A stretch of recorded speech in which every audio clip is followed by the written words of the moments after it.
Luigi Amara, la verdad es que tenía mucho gusto y me da mucho gusto que estés en la Sinfonía de los Autores. Eres un escritor, poeta, ensayista que admiro mucho.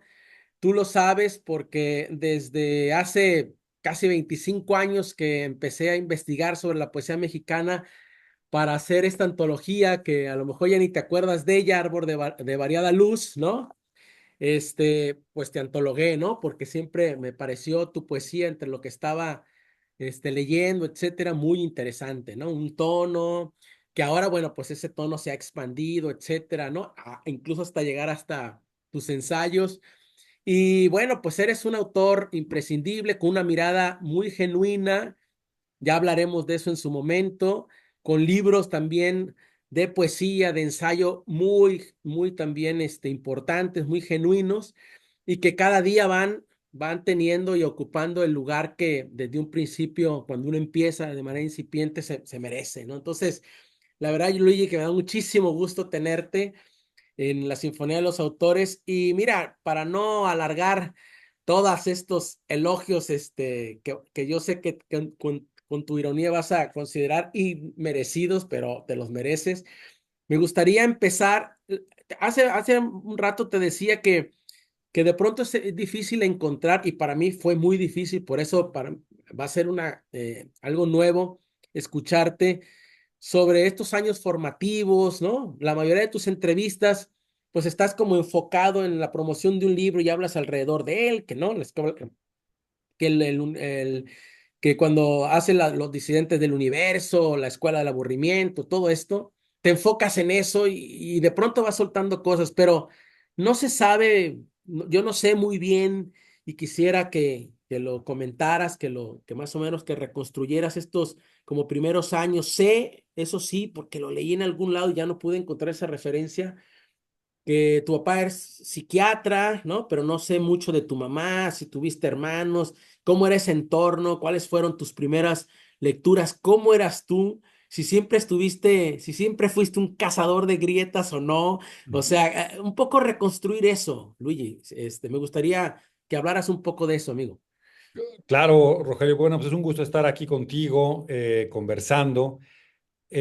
Cuando me planteabas toda esa etapa de los comienzos, pues siempre he pensado también que es es una zona un poco brumosa y resbaladiza en el que uno mismo no sabe bien a bien cómo empezó, ¿no? O sea, creo que también es mucho, se presta mucho a la fabulación, a la autofabulación, ¿no?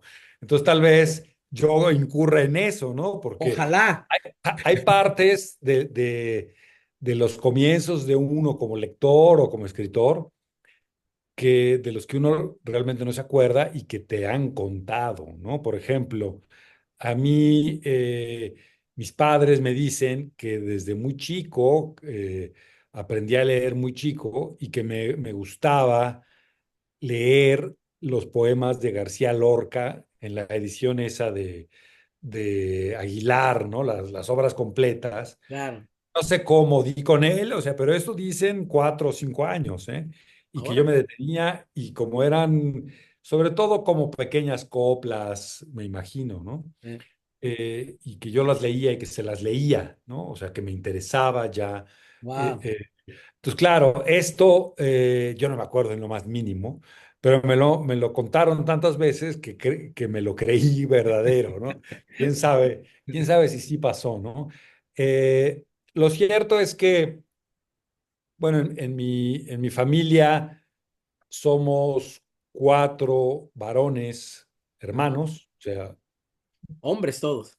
hombres todos, y ninguno más que yo tuvo interés en la literatura y los libros, ¿no? En mi casa, mis padres ambos fueron lectores.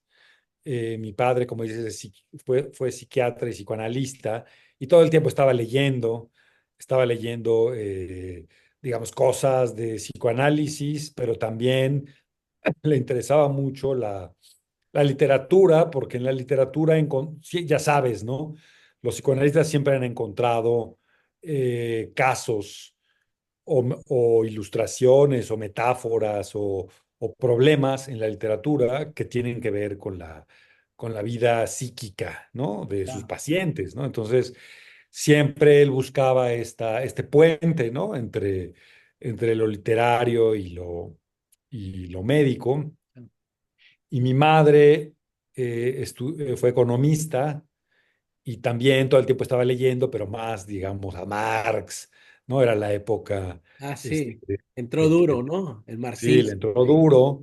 Ahí está. Y entonces, pues, digamos que en mi infancia, en mi adolescencia, las presencias eran Freud, Fromm, el psicoanálisis, por un Eric Fromm, lado, famosísimo. El arte de y amar, ahí estaba. exacto, exacto. Y por el otro, pues Marx y todas las Keynes, ¿no? Y todas las teorías Ya. económicas. Es un poco así como si el siglo XIX hubiera marcado el derrotero de mi adolescencia, ¿no? Eran como Freud y Marx eran lo que estaba en la casa. Eh, pero bueno, curiosamente, a mí fue al que me interesó la lectura, a mis hermanos para ¿No? nada, cero, o sea, incluso como ese tipo de relación con los libros, incluso como hasta burlona, sarcástica, ¿no? Órale. Como de, qué flojera, ¿no? De todos, ¿eh? Y a mí fue lo único que me ¿Tú eras atrajo. el menor, Luigi? ¿Tú eras el Yo menor? soy el tercero, digamos, ¿no? O Ah, sea, órale. Uno más el abajo tenías, más joven. sí, sí, sí, sí.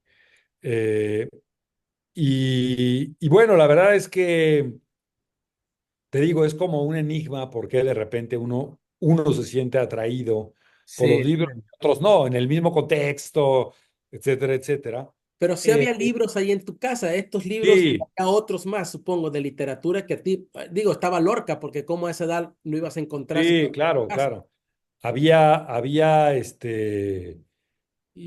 sí, había, digamos, una biblioteca grande, eh, probablemente ahora no me lo parezca tanto, pero en ese entonces me parecía infinita, ¿no? Fíjate, Luigi, que ahorita que dices eso, en mi caso es igual, ¿no?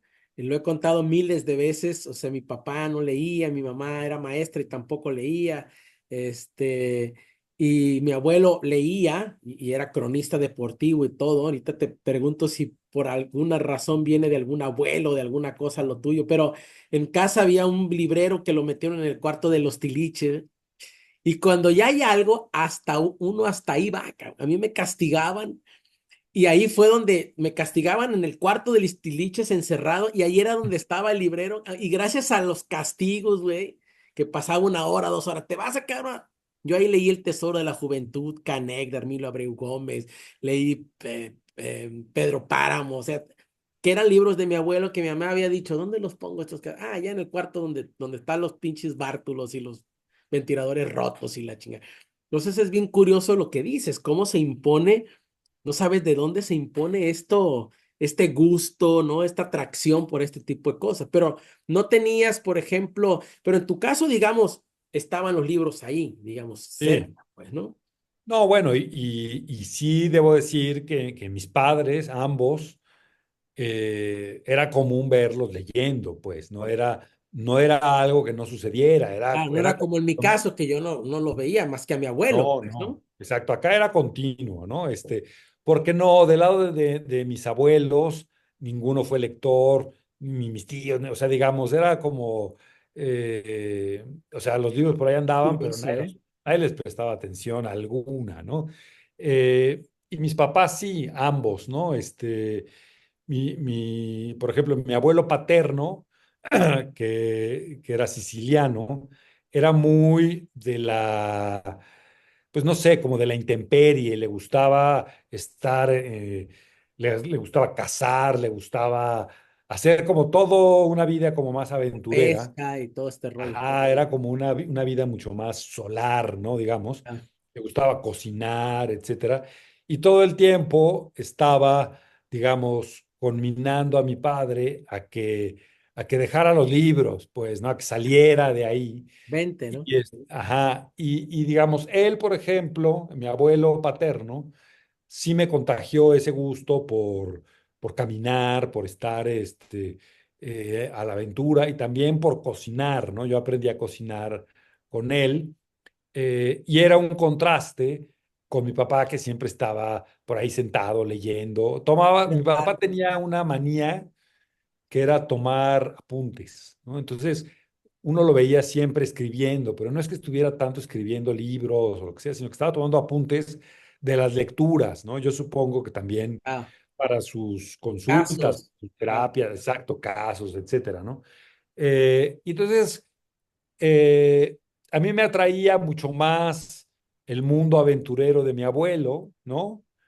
Eh, que era, pues te digo, así como más abierto a al exterior, ¿no? ah. Pero al mismo tiempo siempre me parecía curioso que mis padres pudieran pasar horas y horas absorbidos en libros, ¿no? Oye, y Ahora, ese binomio al final del día convergió en ti, en el sentido de que ahora sí, estás en la exactamente, calle observando, pero también vienes y tomas apuntes y haces libros, cabrón. exactamente, sí, por eso lo comento, porque yo siento que de ahí viene algo, ¿no? Claro. Ahora, algo que yo he pensado mucho y que no sé si pasó en tu caso, es que la presencia de los libros, aun cuando fuera en el cuarto de los cachivaches, hace que el libro sea como un objeto familiar, pues, ¿no? Ah, Que está en la órbita, digamos, de lo doméstico, ¿no? Y no es un objeto investido de deber Isográfico, ¿no? Digamos. o de misterio, ¿no? Es Ah, simplemente un objeto más entre los objetos. Y yo recuerdo que, por ejemplo, lo que sí hacíamos mucho era jugar con los libros, ¿no? O sea, recuerdo que nos encantaba a mis hermanos y a mí hacer como una especie de juego, como de indios contra vaqueros o, digamos, moros contra cristianos, etcétera, que hacíamos como fuertes, ¿no? Y luego era como una especie de bombardeo, ¿no? Al fuerte enemigo con órale, muñequitos y así. Y esos fuertes los hacíamos con toda clase de materiales, incluidos libros, ¿no? órale. Recuerdo que eran nuestros juguetes de algún modo.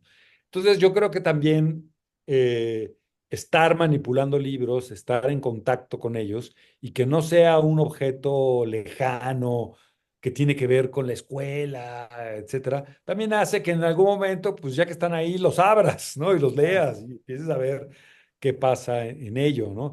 Eh, Eso, por ejemplo, creo que es fundamental en cualquier formación lectora, ¿no? La presencia material, constante ahí, ¿no? física, palpable Cercana. de los libros. Ahora, en algún momento, uno de mis libros para niños lo eligieron para que estuviera en las aulas, en las bibliotecas de aulas, en las primarias, hace tiempo, ¿no? Ah, Y, y de repente llegaban los niños que habían tenido familiaridad con ese libro en alguna presentación o algo, y me decían, sí, ahí están los libros, pero los tienen bajo llave en los salones para que no se dañen.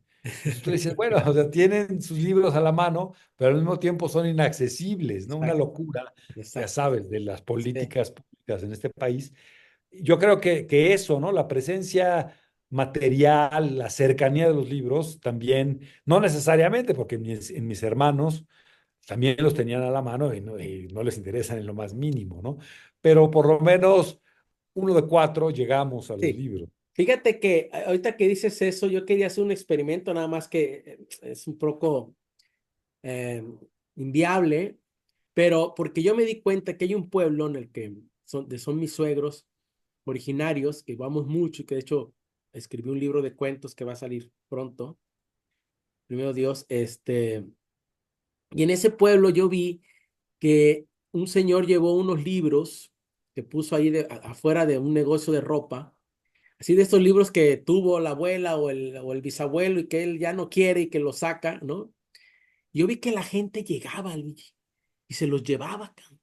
Y chiquillos llegaban y unas revistas que había y se las llevaba. Y entonces dije, sería interesante ver en un pueblo donde no hay nada, ni revistas, ni nada, abrir un local ahí, poner unos libros de estos de segunda mano, etcétera, ponerles un precio, ¿no? Como los que hay ahí en la Donceles y yo estoy seguro que la gente va, como tú dices, uno de cuatro, ¿no? Va a llegar y Claro, la población va a haber gente que va a leer, pues, ¿no? O sea, por esa cercanía y ese contacto. Pero si no hay nada, pues no hay nada, ¿no? Pones un refrigerador vacío, y pues nada sacas. Pones exacto. pura chatarra y se comen la chatarra tus hijos. Pones cosas nutritivas y se comen lo nutritivo. Es decir, esa cercanía, como dices, es curioso que tus hermanos no se enganchan, pero tú sí, ¿no? O Sí. sea, de cuatro tú te enganchas, ¿no? ¿Cuáles fueron?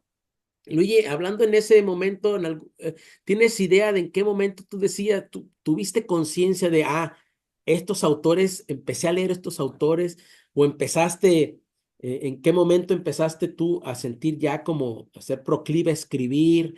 ¿En qué momento se dio eso? Mira, los autores que recuerdo haber leído al principio, ¿no? Digamos que sí lo tengo como muy, muy nítido. Tal vez había otras lecturas antes, Claro, pero recuerdo que me gustaba mucho Edgar Allan Poe, me gustaba mucho El Llano en Llamas de Rulfo. Me atrajeron así como los cuentos, ¿no? Empecé leyendo cuentos. Eh, y me atraía mucho también así como un poco un lado, digamos, sombrío, tétrico, ¿no? O sea, como esa literatura medio gótica, ¿no? ajá, En la adolescencia me interesó mucho la literatura gótica y me la vivía leyendo así que El Castillo de Otranto y ese tipo de ajá, obras, ¿no? Eh, y después, poco a poco, tenía una amiga que es una, digamos, mente muy brillante, Mariana Botey, que ajá, es ahora académica allí en San Diego. ajá. Ella era como una cómplice de lecturas y con ¿Vecina ella era o qué? ¿O de escuela? era en la Ah, la escuela, éramos escuela. en la escuela y ahí empezamos como a compartir muchas lecturas. Yo recuerdo que empecé a leer mucho, digamos, poesía francesa, ¿A qué en edad, Luigi? traducciones, ¿no? ¿Eh? ¿A qué edad? Pues no sé, eso habrá sido como en la secundaria, Ah, ¿no? la A secundaria. los Ah, 13 años, por ahí, ¿no? órale. Con ella como que compartíamos, ella era quizá muy digamos, prematura, ¿no? En el sentido de que ya estaba muy elevada, ¿no? En sus búsquedas. Y en ese entonces estaba muy entregada, digamos, a la literatura y yo le compartía como mis gustos y hacíamos como un intercambio. Fue como la primera amistad con la que puedes compartir el mundo de las lecturas, ¿no? Y Órale. eso que te abre como una afinidad, no sé, como un vínculo. Yo, digamos, hace milenios que no la veo, cuando me la encuentro nos saludamos, pero hay como mucho cariño y mucha estima por justamente esa compenetración a Claro, través de la lectura, digamos, de repente algo que es muy solitario se vuelve algo compartido, dialogado, fascinante y que te empieza además a dar pistas claves de otros mundos que tú no tenías, digamos, en el mapa, ¿no? claro. Entonces yo recuerdo que me gustó mucho al principio, ¿no? Leer Baudelaire siempre me gustó. De poetas mexicanos me gustó mucho Villaurrutia. Sí, en la secundaria era Ajá, lo que leía. No era de esos que se memorizan los versos o los poemas, etcétera.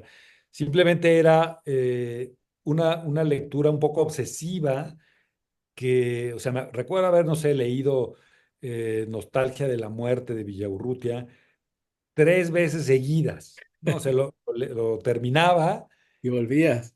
decía, pero, o sea, ¿qué está pasando aquí? Y lo volví a empezar, ¿no? Ajá, Pero no con un afán mnemotécnico, ¿no? Sino como con un afán de desentrañar por qué eso me gustaba tanto, pues, ¿no? Así, qué es lo que me atrae de esto, ¿no? exacto, sí. Y Porque ahí, probablemente ni entendía nada, ¿no? O sea, probablemente era un poco, los ayer, sonidos, ciertas palabras que tenían resonancia en ti. exacto, exacto. Ayer estuvimos hay unas mesas ahora sobre Antonin Artaud que se están publicando sus obras otra Ah, vez en sí, México. vi, sí. Y, y bueno, en algún momento también empecé a leer a Artaud y digamos, todavía hoy me sigue fascinando muchas cosas de la obra de Artaud, aunque no entienda nada, ¿no? O sea, de repente hay textos que dices Sí, ya cercanos al delirio o a la revelación, uno nunca ah, sabe si en realidad el delirio es una revelación que uno no comprende, ¿no? Pero hay algo ahí fascinante, aunque no entiendas, ¿no? Hay algo que tiene que ver con el lenguaje, con la disposición de las palabras, sí. con cierta, Cierta incluso eso, música ¿no? interna, ¿no? Exacto, ¿no? Cierto color, ¿no? Que generan las palabras, la combinatoria, ¿no? Y eso, eso me atrajo desde el comienzo, ¿no?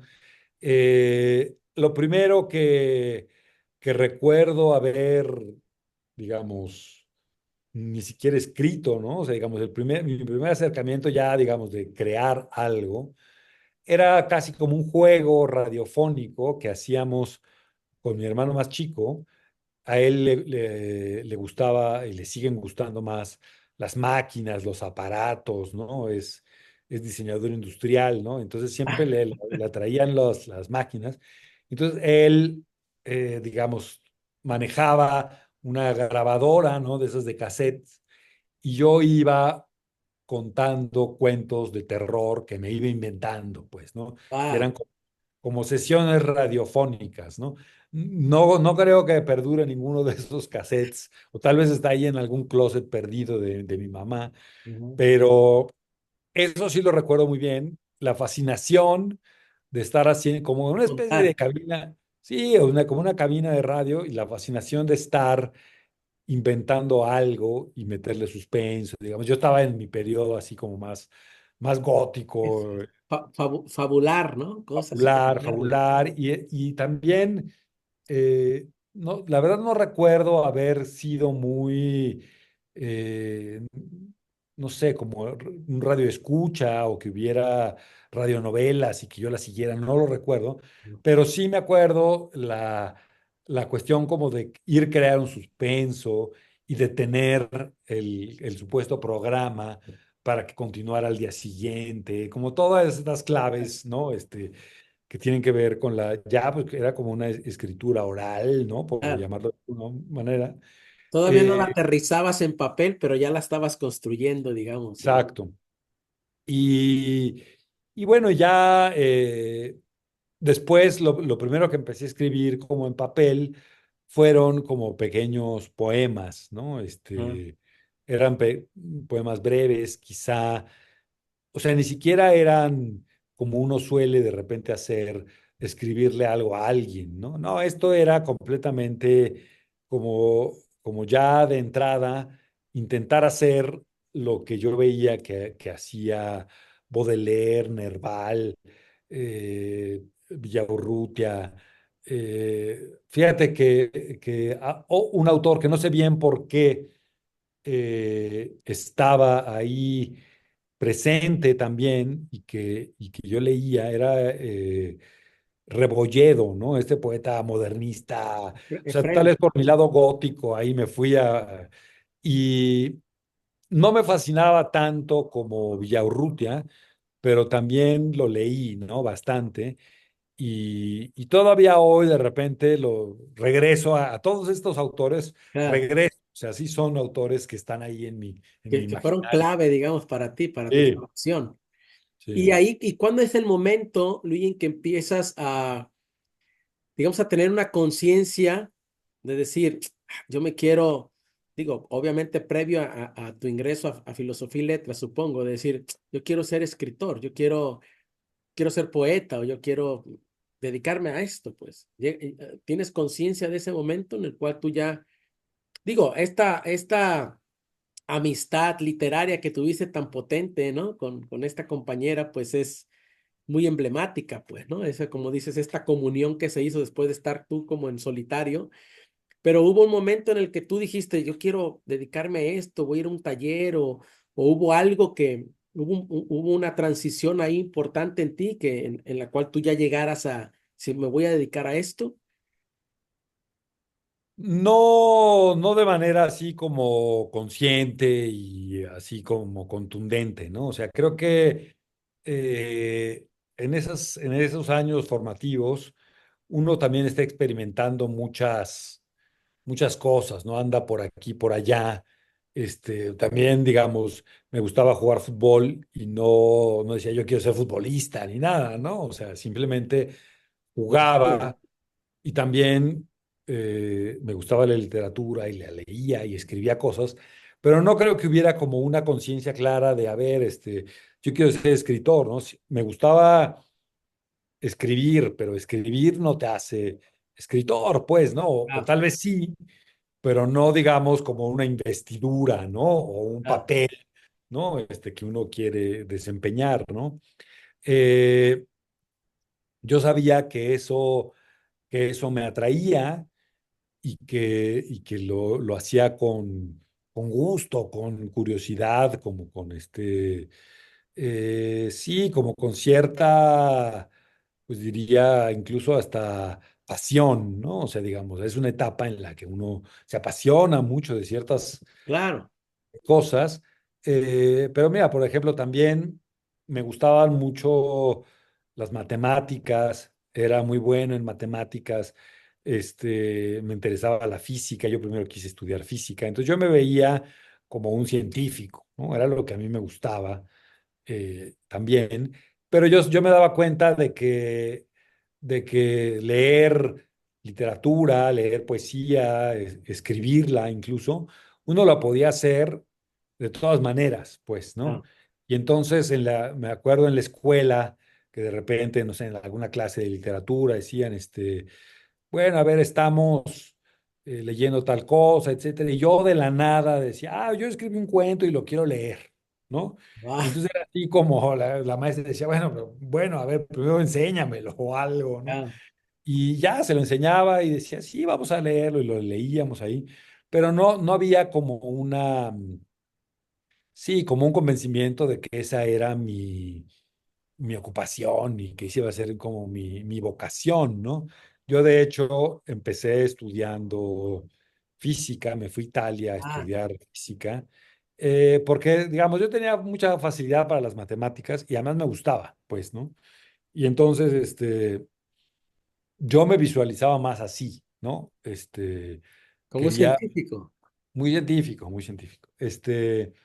Y después, poco a poco, por ejemplo, digamos, en Italia me pasó que, bueno, la universidad en Europa es muy distinta, sobre todo de el tipo de escuela de la que yo venía de una escuela activa, el Centro Activo Freire, ¿no? Que era una escuela chica, con un espíritu medio libre, ¿no?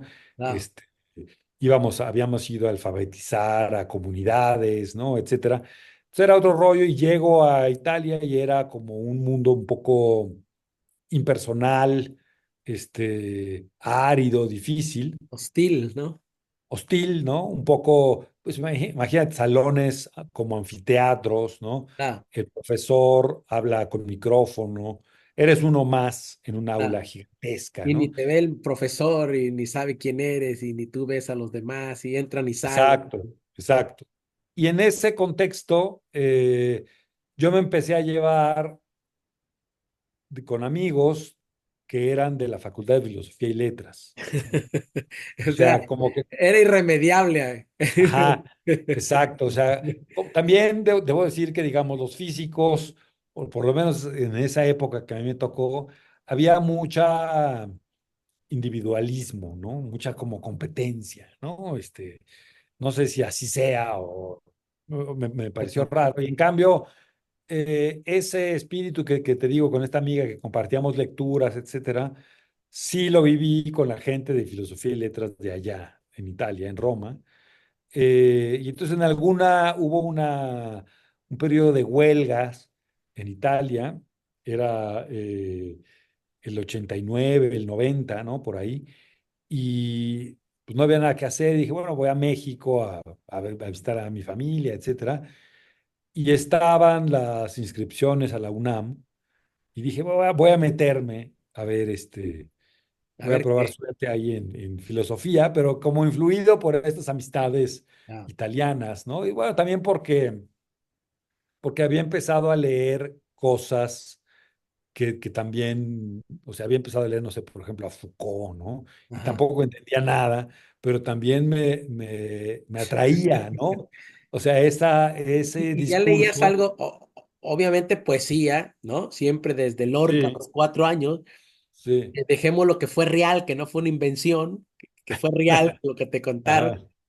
Pero luego empezaste a leer, aparte de poesía, filosofía, empezaste a leer ensayo, digamos, filosófico, o eso fue ya que entraste a la facultad, o ya venías con un bagaje de lecturas, como dices.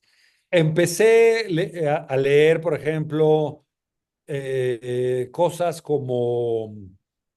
como por ejemplo a Reola, como a Hugo Iriart, que ya participan como de algo más allá de los géneros, ¿no? Ah, Son son ensayos, poetas, son, ensayistas, son narradores, fabulaciones, son eh, poemas en prosa, quién sabe qué son, ¿no? unos híbridos ahí, claro.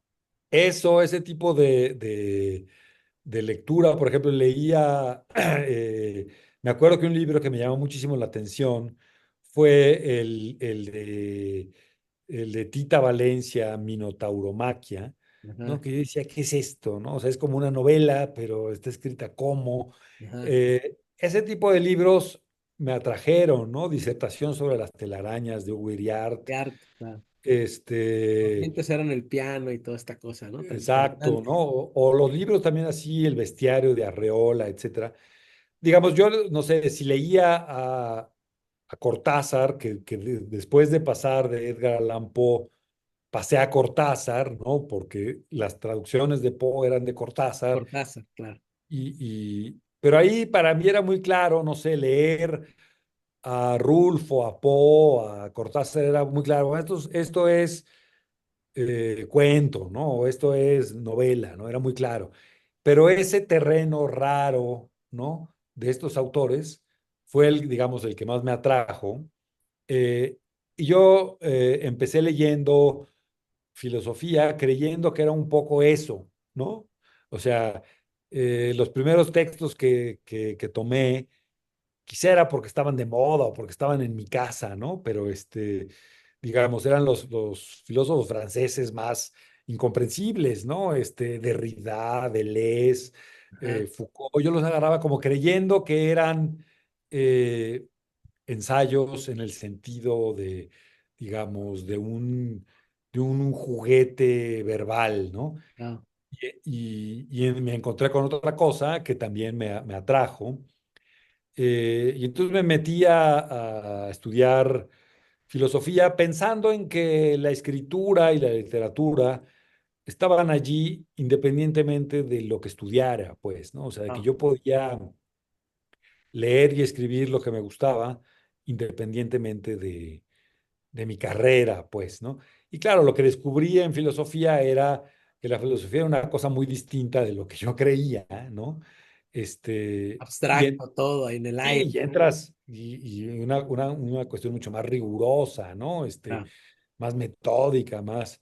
Yo llegaba con una visión completamente peregrina, rara e inventada de lo que podía ser la filosofía, más ligada quizá a lo literario, ¿no? Porque claro, en algún momento lees a Nietzsche o a Schopenhauer, no sé, en cierta edad, y crees que está muy próximo a la literatura, o que se roza con la literatura, o que se confunde, ¿no? ya. Y de repente entras a la Facultad de Filosofía y te ponen a leer en serio a los presocráticos o a Platón, pues te das cuenta que, claro, hay escritura, hay formas, hay incluso algún tipo de poesía en esa Claro. manera de escribir, pero hay también una profundidad discursiva, ¿no? Claro. Y guiños, ¿no? Hay guiños con la literaria, pero también, como dices, también hay un pensamiento ahí, ¿no? Que no Claro, es de pronto el que uno espera, ¿no? Encontrar ahí, ¿no? sí. Fíjate, Luigi, que vamos a entrar al terreno ya de lo que es tu obra, porque creo que en filosofía, según eh, leí en una entrevista, pues empezaste a formar ya tú como una propia concepción de lo que querías hacer como escritor, como poeta, etcétera, ¿no? Y en esta línea, sobre todo en eso, me voy a centrar más en eso, en tu obra como ensayista, como poeta, ¿no? Que obviamente se están muy fusionadas, pues, ¿no? Estás escribiendo Ujú. poesía y si de pronto yo no puedo evitar hacer el desglose de como convertirlo en prosa y hay un tono ahí muy genuino en ti, que incluso cuando lees ensayos los puedes poner como en la forma de los versos tradicionales y puede ser Luigi también haciendo un ensayo poema, ¿no? Y un poema ensayo y hay vasos comunicantes como muy claros, ¿no? Y eso es lo que quiero, me gustaría que hablaras un poco de esta concepción que tienes tú de la poesía, de el ensayo. A partir, fíjate que es mi impresión, encontré en el peatón inmóvil bueno, primero en el Cazador de Grietas, que yo antologué, que me parece que sigue teniendo, pues que sería como tus cartas credenciales, esta forma en la que miras, que te interesa siempre como darle la vuelta a estos grandes temas trascendentales y de pronto hablar de seres marginales, de pronto hablar de la peluca, de pronto hablar, ¿no? De cuando haces cola o de los encendedores, todas estas cosas que están ahí, que están tangibles, que vemos que tienen como pies en la tierra y que de alguna forma conforman ya como tu poética, tu manera de ver la realidad, tu manera que te acercas a ella desde la experiencia personal, etcétera. Eso es lo que yo percibo, digamos, leyendo todo el conjunto de tu obra. Y por eso te digo que te quiero leer nada más dos cosas que tú ya conoces, pero bueno, a lo mejor los que te van a ver y les interesa lo que haces, no. Y que me parece como que preanuncia muchas cosas. Por ejemplo, en El Cazador de Grietas dice, solo la luz reviste las paredes de la habitación vacía, sin máscaras ni espejos, sin clavos que proyecten su descaro, ¿no? Busco, dice, el error y la hendidura. Soy un cazador de grietas, ¿no? Que eso me parece que, pues, que has hecho en tu obra poética y que obviamente está clarísimo en tu obra, en tus ensayos. Y este epígrafe de Nicolás Barros Luco, que fue un político y luego agricultor y todo, que me parece también fenomenal, incluso hasta la cita en el peatón inmóvil de los grandes problemas de la filosofía ya solo aceptan un vistazo rápido y sonriente o cauteloso, ¿no? Tan enturbiados se encuentran por tanta ofuscación y palabrería. Solo los problemas sencillos, los llamados comunes y silvestres, reclaman de nosotros un examen ceñido, como esas inspecciones rasantes que hacen en una rama las hormigas. Pues solo allí, en su aparente insignificancia y transitoriedad, habrá lugar para lo perdurable y aún para lo verdadero. Me parece que este epígrafe puede estar en Historia descabellada en toda tu obra ensayística e incluso en Sí. poesía, ¿no? Eres un cazador de grietas, vas viendo debajo de las patas de las hormigas. ¿De dónde? Háblame un poco de eso, Luis. ¿De dónde te viene toda esta Sí. estética, toda esta manera, tu visión en la poesía, en el ensayo y esta coherencia que hay en todo lo que estás haciendo hasta ahora, ¿no? Bueno, debo decir primero que ese epígrafe es un epígrafe completamente apócrifo que me inventé, ¿no? En, Bueno, en un, maravilloso. Sí, en un porque cuando busqué viaje, al o sea, era autor, yo dije, como canijo, este es brillante, este agricultor. en un viaje a Chile, resulta que hay como unos unos sándwiches Maravilloso, que cara. tienen nombres de eso, Barros Lugo y Barros Jarpa, ¿no? Son como dos Ah, tipos de sándwiches, ¿no? Entonces yo preguntaba, ¿y por qué se llaman así? Entonces me dijeron, no, eran unos políticos, etcétera.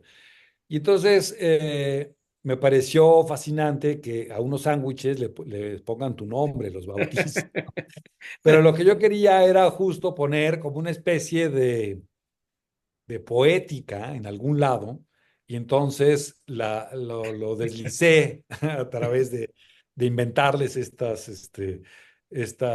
textos, ¿no? A esos personajes, que en realidad son nombres de sándwiches, ¿no?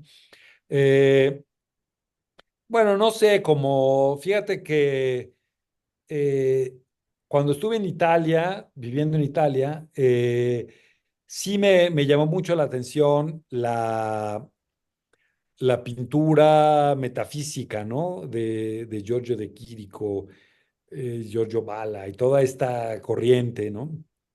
Eh, el enigma de lo cotidiano, ¿no? Me acuerdo, ese era el nombre de algún cuadro de Giorgio de Chirico, tiene y mucha relevancia. siempre me pareció fascinante eso, ¿no? Esa búsqueda que había en la pintura metafísica italiana, que además yo no conocía y la descubrí ahí en Italia. Podías ir al museo y veías ahí esos cuadros y eran impresionantes. Probablemente hubo también alguna exposición dedicada a eso. Y entonces, claro, de repente estás viendo un cuadro de pintura metafísica y hay, no sé, unos guantes al lado de una pelota, al lado de una locomotora, ¿no? Eh, y te das cuenta de que por más que hayas visto unos guantes, te los hayas puesto y sepas para qué sirven, siguen siendo una presencia extraña, enigmática, ¿no? Eh, Eso es un posible origen, ¿no? Es algo que yo recuerdo muy bien, Mm. que me marcó y que me fascinó, e incluso en esa etapa en la que uno cree que puede probarlo todo e intentarlo todo, incluso decía yo voy a ser pintor, porque qué maravilla estos cuadros, ¿no? Intentaba también pintar. eh, y después me he dado cuenta de que ese interés por el enigma de lo cotidiano ha seguido, ¿no? Ha permanecido, ¿no? Ahora que estaba releyendo a Antonin Artaud para estas Mesa. mesas, descubrí ahí una comparación que él hace muy interesante en Van Gogh, El suicidado de la sociedad. Él se identificaba claramente con la pintura de Van Gogh, pero sobre todo, digamos, por haber sido un genio incomprendido, ¿no? Por haber sido estigmatizado como loco, etcétera, etcétera. Un adelantado, ¿no? Exacto.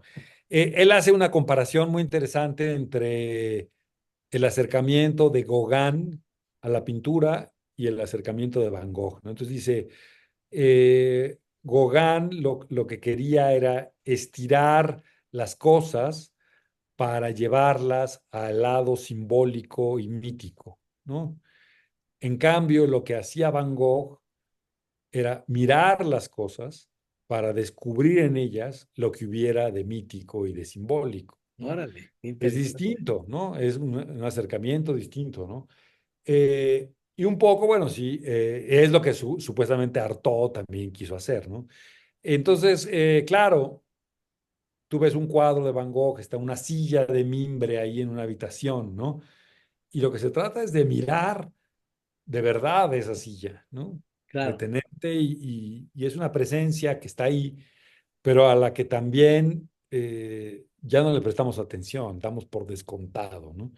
Y yo creo que a mí lo que me atrajo es justo a ver lo que damos por descontado, lo que está siempre presente, sigue siendo un enigma, ¿no? O sea, sí, como sigue siendo un enigma que estemos en este planeta y que tengamos pelo y nos peinemos, claro. ¿no? Y que, ¿no? Todo sí, o sea, es una cosa realmente asombrosa, ¿no? Y un poco, yo creo que lo que a mí me fascinó de esas lecturas que hemos comentado, tanto de Baudelaire o de Hugo de Art o de quien fuera, era un poco eso, ¿no? La capacidad que tiene la escritura, el arte en general, de hacernos ver más, ¿no? O sea, en un lugar donde parece que ya todo está Dicho. comprendido, ¿no? De repente te hacen ver, a ver, este lugar o este objeto o esta situación o este diálogo o esta persona que ya te parece lo más familiar e incluso aburrido, aquí hay más, ¿no? Y ese fue, como yo creo, el interés que me ha mantenido escribiendo, ¿no? ¿Qué es eso más que la escritura puede iluminar, ¿no? Qué maravilla. Luigi, ¿qué autores? Porque obviamente, pues, los cuchillos, ¿no? Con el uso se van desgastando y uno les mete el esmeril para que sigan con ese filo. ¿Qué autores te han ayudado a seguir manteniendo esa curiosidad por encontrar tanto en la poesía, porque te digo, para mí tu poesía y tu ensayo son vasos comunicantes, pues, ¿no? Incluso encuentro hasta que te has hecho hasta de un tono, este tono grave para hablar irónicamente de lo que aparentemente parece ridículo, no tiene importancia, pues, ¿no? Mm. Este tono que tienes tan personal, ¿no? ¿Qué autores hay en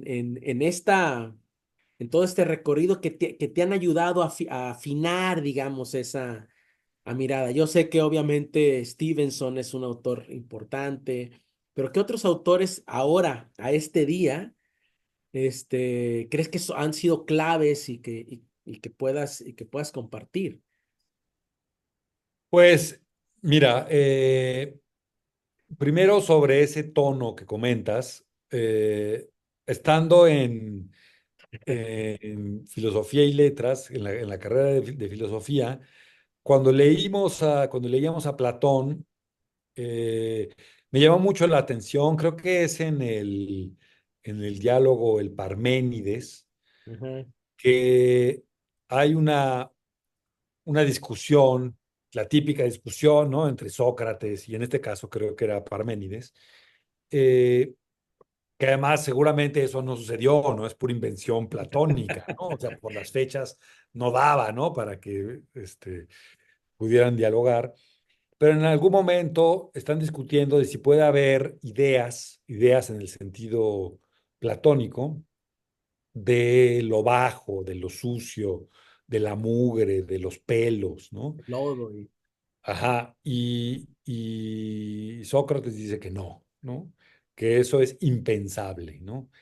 Y desde entonces a mí me llamó mucho la atención que digamos que hubiera esa, esa distancia del pensamiento filosófico en general a pensar ciertas cosas, a pensar lo trivial, lo anodino, lo cotidiano, ¿no?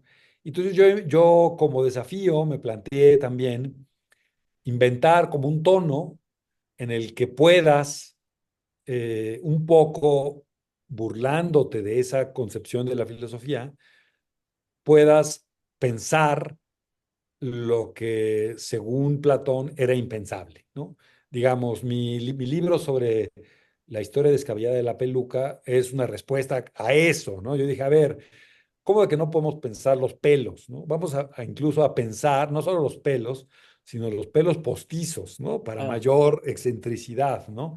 E intentar digamos, pensarlo con seriedad, ¿no? A profundidad, pero siempre con este guiño risueño de estamos haciendo una travesura porque estamos eh, indagando lo que supuestamente no deberíamos estar indagando, lo ah, considerado superfluo, vano, etcétera, ¿no? trascendente. Claro, y eso un poco explica ese tono, esa búsqueda de un tono, ¿no? Porque claro, en algún momento sí tienes que engañar por lo menos al editor, ¿no? De esto sí es algo serio, ¿no? Claro. Y entonces inventas un tono, Aunque el un tono. objeto de estudio, de reflexión, sea claro, comodino, ¿no? claro, claro, que No le estoy dando. eso además estaba ya, digamos, en la antigüedad, Luciano, con el elogio de la mosca, etcétera, ya había intentado ese tipo de búsquedas, ¿no? Y entonces yo llegué también, creo que a ese tono, leyendo a los ensayistas y a los protoensayistas, ¿no? Eh, Creo que la ruta fue a través de Borges, ¿no? Leyendo a Borges y también como la biblioteca Borges, todos esos autores magníficos que él editó, publicó, prologó, etcétera. Entonces yo ahí me acerqué a, como dices, a Stevenson, pero también de Stevenson pasé, no sé, por ejemplo, a Chesterton, ¿no? Esta. Etcétera. Y esa mirada Swift también tiene ensayística, cosas así, ¿no? ¿quién? Jonathan Swift. Swift, claro, claro, exacto, ¿no? Eh, yo creo que sobre todo la biblioteca Borges como que me abrió un panorama, ¿no? Recuerdo que cuando los empecé a coleccionar, esos libritos azules de la biblioteca personal de Borges, se vendían muy baratos, eran como, habían estado en los kioscos, entonces se vendían muy barato, estaban por todos lados, se conseguían muy fácil. Y claro, era hacerte de una biblioteca fantástica, ¿no? Increíble, de autores maravillosos. Y también estaba que estaba incluido Swift, una antología del ensayo inglés que preparó Bioy Casares, ¿no? Que Muy preparó Bioy buena. Casares, Es muy como, buena. Y claro, eso te abre un mundo, ¿no? sí, Y bueno, yo creo mucho en el principio de transitividad del interés artístico, ¿no? Que es que si te interesa un artista, en principio te interesan los artistas que le interesan a ese ese artista. artista, sí, claro. Entonces, claro, vas siguiendo esos Luego vas a hilos. Charles Slam y luego vas, pues, ¿no? Claro, exactamente. Y entonces yo veía que,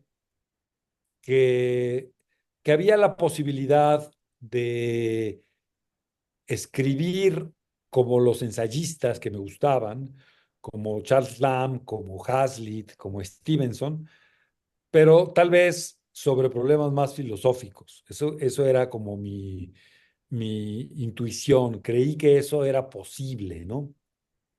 Y curiosamente, en el Instituto de Filosofía donde yo estuve, en el Instituto de Investigaciones Filosóficas, ahí ya había estado Hugo Iriart, ya había estado Luis Ignacio Helguera, que creo que habían tenido una intuición parecida, pues, ¿no?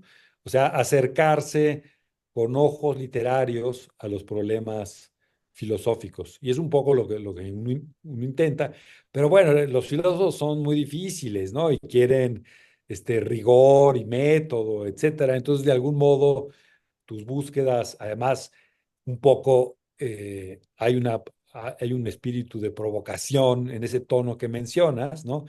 Que yo creo que no les gustaba mucho, ¿no? Entonces, en algún momento te vas alejando de la filosofía académica, escolarizada, y de su desdén por la búsqueda formal, ¿no? Y por la escritura, porque claro, a mí me atraía pues ese lado más literario, más de exploración formal, y no iba a renunciar a hacerlo por la importancia de los temas, ¿no? Ese es el problema de los filósofos, Claro, creen demasiado en la importancia de sus temas, ¿no? Para mí, como para cualquier ensayista, el tema es una puerta de entrada, ¿no? Es esa hendidura que uno ve en la pared por la que uno se filtra, pero en realidad para ver un mundo detrás, ¿no? Cada tema, cada problema es una puerta de entrada y uno va a encontrar ahí lo que vaya buscando, ¿no? Y un poco eso, ¿no? Una mezcla, yo creo que un poco incluso digamos hasta tensa, quizá hasta medio esquizofrénica entre el gusto por los ensayistas clásicos y el gusto por los problemas filosóficos, ¿no? Eso me llevó a ese tipo de textos, ¿no? ¿Y hay alguna corriente, Luigi, de la filosofía que independientemente del uso que tú luego haces de todo esto, te haya interesado mucho, te interese? Bueno, cuando me dedicaba a la filosofía siempre me interesó mucho el empirismo, ¿no? El empirismo clásico inglés, pero también el empirismo que podía haber, no sé, en los griegos, ¿no? Y el empirismo contemporáneo. O sea, digamos, ¿qué, ¿cuál es la relación del saber con los hechos, los datos, los sentidos, todo Son esa práctica, ¿no? De, sí, con lo concreto, con lo tangente, porque a mí también me gustó mucho, por ejemplo, en mis lecturas de filosofía clásica, pues yo diría que lo que más me atraía era un poco eh, Lucrecio, ¿no? De Rerum Natura, ¿no? O sea, piensa que yo venía como de la física ah, y entonces Lucrecio me pareció fascinante, ¿no? Cuando lo leí y había como esta búsqueda un poco de comprender el mundo, ¿no? O sea, creo eh, que además de imaginarlo, siempre me ha parecido interesante la posibilidad de comprender algo, ¿no? Cómo funcionan las cosas. Que es también esta frase de Borges, ¿no? Borges también lo decía, ¿no? Está muy bien imaginar, pero la mayor dicha está en comprender, ¿no? ah, O por lo menos en creer que comprendes, ¿no? Investigar por qué, digamos, por qué, cómo llegamos a un vaso, ¿no? ¿Por qué ahora es un vaso un objeto tan sí, cotidiano? Y entonces uno puede fabular cómo llegamos al vaso, pero también puedes investigar, ¿no? Y sí. ese lado dual fue el que me atrajo, ¿no? Como la imaginación y la comprensión de las cosas. ¿Cómo es cómo es, Luigi, tu proceso? ¿Cómo son tus procesos de escritura? Sabemos que en poesía y en ensayo, pues son diferentes, pero normalmente, este, eres de los que estás como trabajando, ¿no? Por ejemplo, entrevisté a Chimal y sale pronto su entrevista y él dice que él siempre escribe una página diaria invariablemente, ¿no? Y que al término del año tiene 365 páginas, etcétera. ¿Cómo es tu proceso de escritura? Eres riguroso en ese sentido, muy metódico, o las cosas van saliendo de diferente manera? ¿Escribes en un lugar o escribes en un café? Este, porque yo no me fío de lo que veo en tus ensayos y eso, pues puede ser que, parece ser, si lees Los Disidentes del Universo, que eres un vagabundo ahí, que, ¿no? Que va aventando ¿no? Como las hojas volanderas o lo que sea, pero ¿cómo es en realidad lo que haces? Porque, te lo digo porque detrás de eso que haces con ironía, pero con mucha agudeza al mismo tiempo, ¿no? Todas estas reflexiones que haces, toda esta investigación que hay, y obviamente todo estos, ¿cómo te diré? Todas estas dudas que siembras de si realmente, ¿no? Como ahorita, ¿no? Que salió esta cita apócrifa, dice, bueno, realmente este personaje, ¿no? Es real o ya fabuló Luigi, como puede fabular sobre su infancia, etcétera. Todo esto, ¿no? Aún con todo eso, pues es notorio el rigor que hay, ¿no? En cada uno de los ensayos que escribes para cada uno de estos libros, ¿no? Te digo, desde lo que es el tema de la cola, de hacer fila, de que esto, o sea, todo hay pero ¿cómo lo haces? ¿Cómo es tu proceso, Luis? Pues mira, un autor que también me ha gustado mucho, me marcó mucho en una época, George Perec, en algún momento leí que él decía, probablemente en una entrevista, que él había querido hacer siempre un libro distinto cada vez, ¿no? Y entonces, si ya los escritores somos machacones y nos repetimos, ¿no? Me pareció fantástico que, si de todas maneras el lector va a decir, mira, está diciendo lo mismo de otra forma, ese esfuerzo por hacer libros distintos cada vez, sí lo he tenido. He querido que cada libro que voy a escribir sea un libro nuevo, en algún sentido, formalmente, con una búsqueda, que sea también un desafío formal para mí, ¿no? Que yo no Claro. sepa cómo escribir ese libro, ¿no?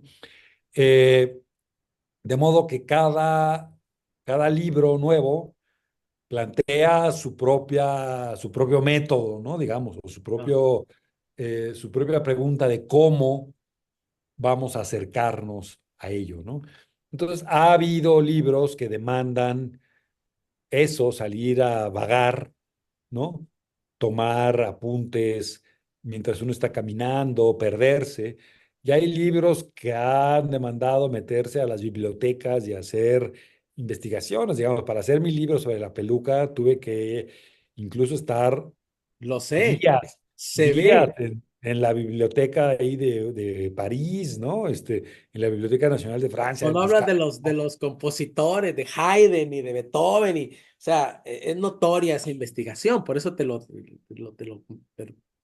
preguntaba, ¿no? Claro, entonces pero eso es porque ese libro exigía eso, ¿no? Exigía Archivo exigía, archivo y como entender, también es un mundo ya lejano, ¿no? Aunque estén ahí las pelucas, ese mundo donde las pelucas eran un símbolo de muchas cosas, ya nos queda lejos, entonces había que investigar, ¿no? Y entonces yo diría que lo que me atrae también de la escritura es ese no saber cómo se va a escribir, ¿no? Y que sea parte o sea, uno no empieza escribiendo un libro cuando anotas la primera línea. Hay un tiempo, un deambular previo a la escritura que ya es parte de la escritura y que tiene que ver con cómo voy a escribir esto, ¿no? Desde dónde, qué quiero hacer, ¿no? Como una especie de darle vueltas. La llegada a la escritura es ya escritura, ¿no? vale, Y eso para mí es fundamental en cada proyecto, porque si no, creo que entonces se vuelve eso, ¿no? Como una especie de obligación o disciplina de estar anclado al escritorio y exigirte, ¿no? Eso, digamos, le funcionará a algunos, a mí no, ¿no? O sea, yo tengo que estar reinventando cada vez cómo lo voy a escribir, ¿no? Y entonces varía mucho, ¿no? Varía mucho. Si ya me encarreré en un libro, ya puede ser que sí me tenga como un horario y escriba diario, un avance, etcétera, etcétera, ¿no? ah, Pero, pero en general pues es eso, como un tanteo, ¿no? Y creo que sin ese tanteo no habría o no- como el entusiasmo de seguir escribiendo ese libro, ¿no? Porque eh, eh, es esa, es el desafío formal, ¿no? Que yo encuentro en cada libro, lo que también hace que la escritura tenga como cierta cualidad, cierto roce interno, ¿no? claro. Cierta tensión, ¿no? Que de otro modo, si ya sé un poco cómo escribirlo y lo que voy a escribir, diría, bueno, entonces, ¿para qué lo escribo? No, si ya lo Claro. sé, ¿no?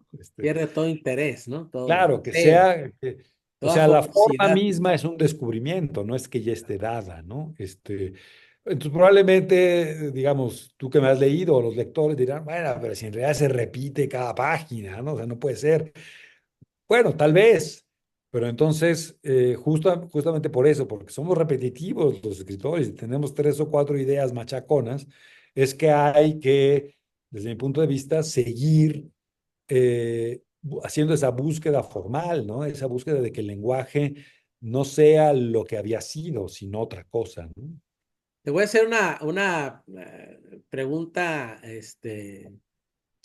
un poco complicada, lo sé, pero de tus libros de ensayo, de tus libros de poesía, Tú sabes que uno escrito y de pronto hay temporadas, pero de pronto va quedando como algún libro en el que uno siente que, mira, este libro ahí dejé cosas que siguen perdurando en mí, por lo menos, ¿no? Como autor de ese libro.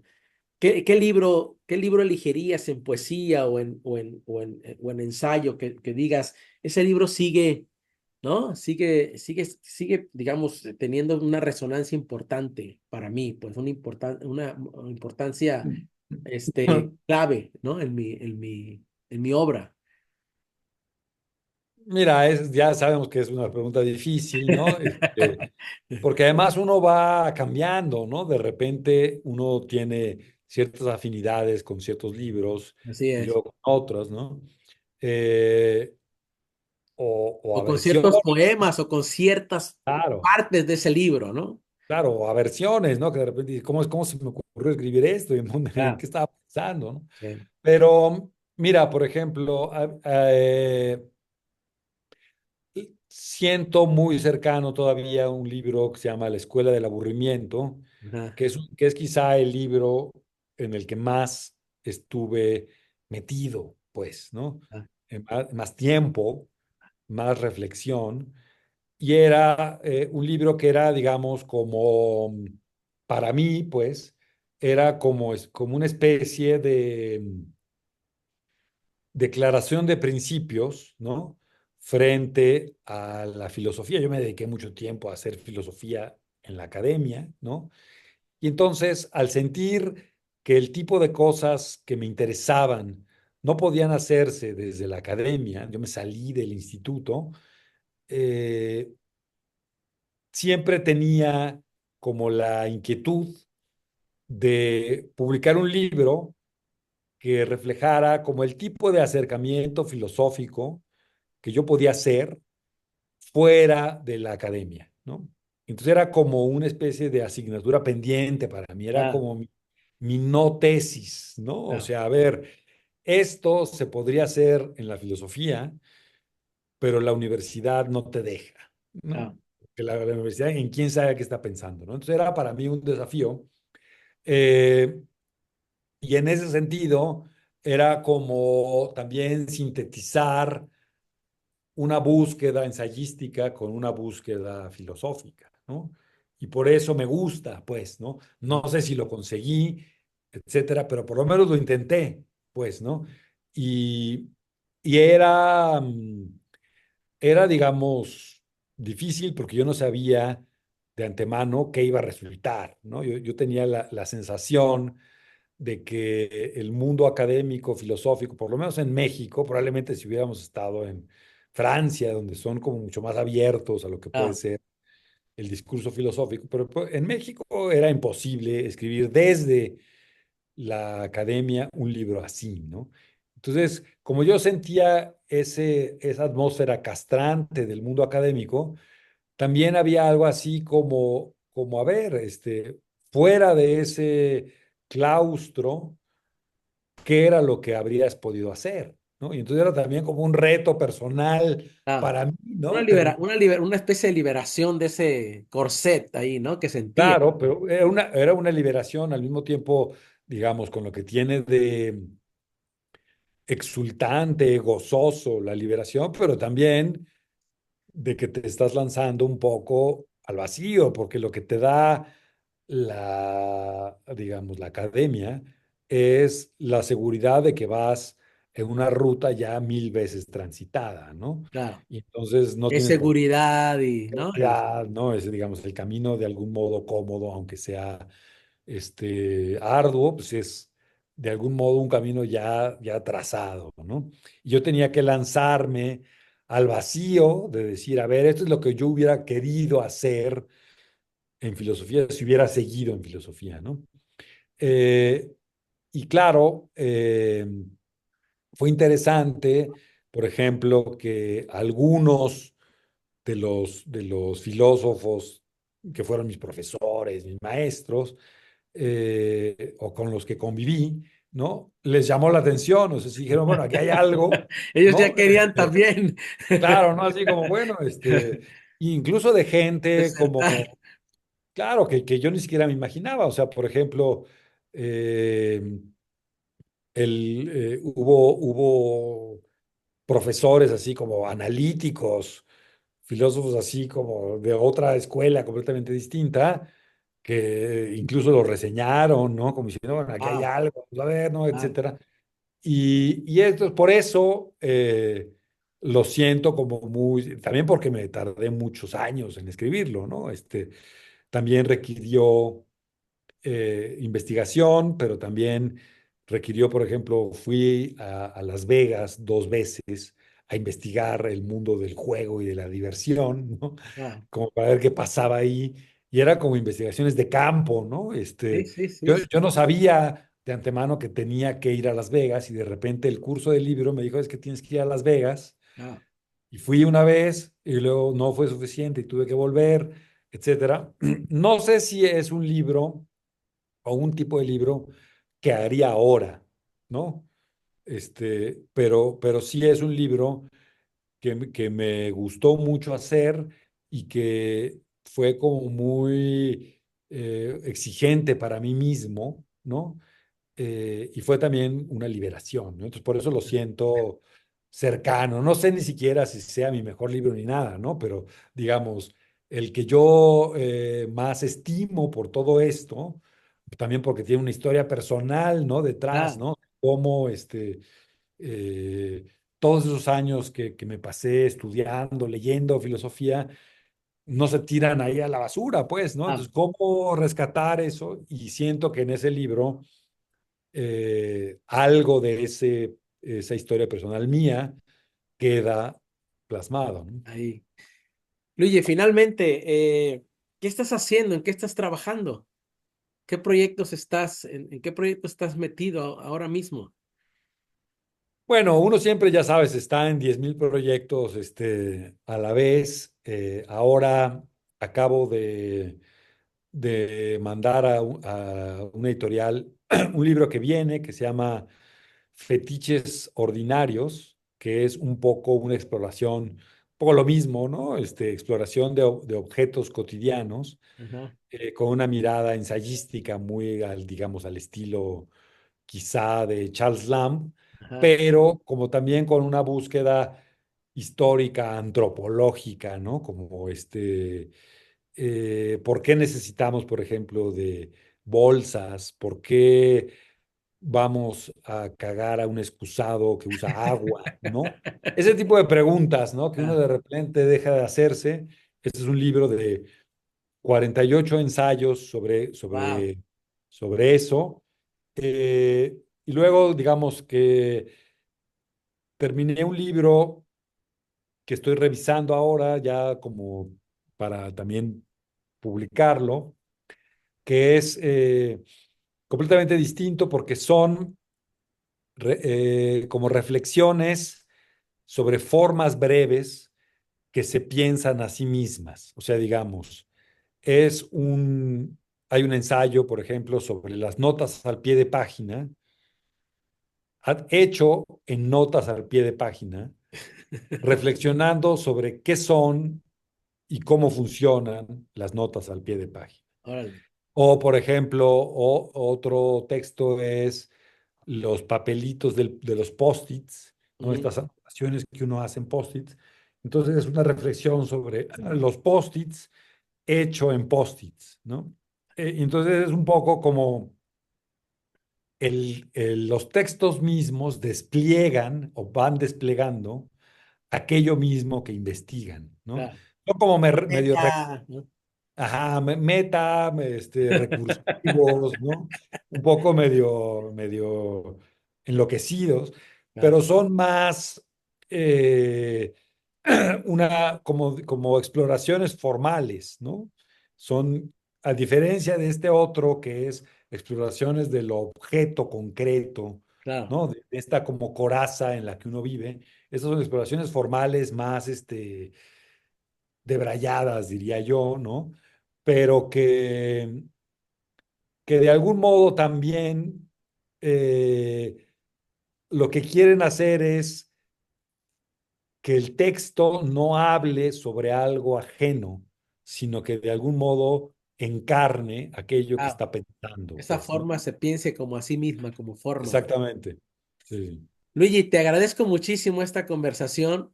Creo que ya cuando lo veas, porque cuando uno está hablando no se da uno cuenta, pero has dicho cosas excepcionales, me quedan claras muchas cosas de tu obra y los lectores que son legión en tu caso, que admiran tu obra desde tus primeros libros de poesía, van a estar seguramente encantados con escuchar todo lo que has conversado, lo que hemos conversado hoy contigo. Muchas gracias y espero verte pronto en persona, ¿no? Para darte un gran abrazo, amigo. No, gracias a ti, un abrazo. El gran problema de estas entrevistas es que uno termina revelando sus hilos secretos, ¿no? Entonces, Aunque este, uno no lo quiera, ¿no? exacto, ¿no? Entonces ya Me luego decía ahí Heriberto ya, Yepes cuando hablamos, dice, después de la entrevista, oye, vale, dije tales y tales cosas, pero no podía no decirlas ahí, me envolviste, que no sé cuál. Le dije, bueno, yo te dije que tú hablaras y no, y dijera lo que... claro, pero uno, Bueno, nada que sea, nada de qué avergonzarse, ¿no? no debe avergonzarse, pero más bien uno revela sus entresijos, ¿no? Y eso, eso luego puede ser, también son los puntos débiles, las hendiduras, ¿no? Para el Muy enemigo, pero bien, para los que somos amigos ni te preocupes. dale, Un perfecto, pues un abrazo, abrazo, Luigi. Nos vemos chao, pronto. Hasta luego. chao.